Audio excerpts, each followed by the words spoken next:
The Michigan Democratic primary sent alarm bells ringing within the Democratic Party after a large contingent voted uncommitted against Joe Biden, with more than 100,000 casting those protest votes as frustrations on the far left, particularly with the Israel-Gaza war gains steam. And joining us now for more is Jaylani Hussein, co-chair of the group Uncommitted Vote Minnesota. Thank you so much for joining us. How do you see the protest vote against President Biden playing a role in the Super Tuesday primaries, and what impact do you hope it will have overall on the election landscape?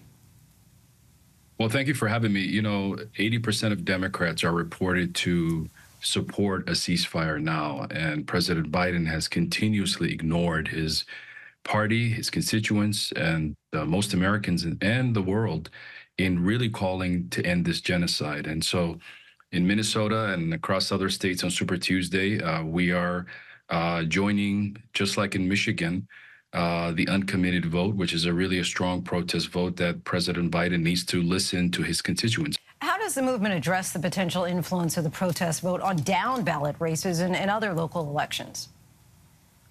Well, I think we will see how that eventually comes out, but I know for sure that Democrats are really frustrated. They're frustrated with President Biden's lack of ability, really, to listen to his own constituents.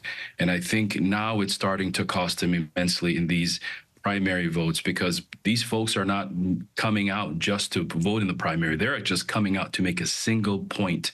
And that point is the policy on Gaza and the policy of this war is untenable, and it will have consequences, not only for down ballots, but hopefully also in the upcoming election. And can you elaborate on the motivation behind the Abandon Biden movement and the specific goals of the protest vote against President Biden, particularly in the context of stopping the Israel-Hamas war? Well, the Abandon Biden movement started actually here in Minnesota, and the main thing about the Abandon Biden movement that it's pretty broad, but it's mainly been within the Muslim community. It's Democrats from all walks of life who believe that their vote of protest may save lives, may save children in Gaza, may be able to put this war to an end, and even more importantly, even save the hostages who are now at the mercy of the IDF assault on Gaza. And so, you know, I think it's important that the president recognize that in this primary, people are coming out. We've protested, we have marched, we have done almost everything. And the polls continue to show majority of Americans are against this war. And in fact, the majority of the world is against this war. And President Biden is just not listening to his constituents. As co-chair of the Abandoned Biden movement there in Minnesota, how do you see the movement's influence ultimately growing?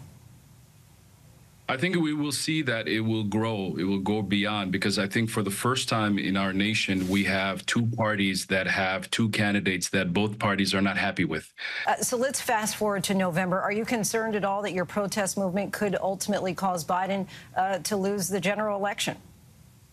Well, first, the uncommitted vote is really a protest vote, and we know that there's a broad group of people that are joining to vote today. As far as the Abandoned Biden, I think in reality, we understand the consequences of leaving the party that we voted for, or the president that we voted for not that long ago. So you would rather have Donald Trump then, potentially? We are not supporting Donald Trump. We are not advocating for his support, but we do recognize the reality that the consequences of not voting for President Biden may lead to a Trump presidency.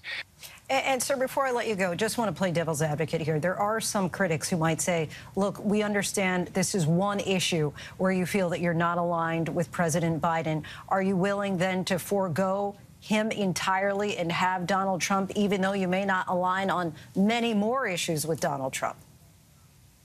I think the reality is the policy of death is a policy no American should support, and no one in the Democratic Party should support.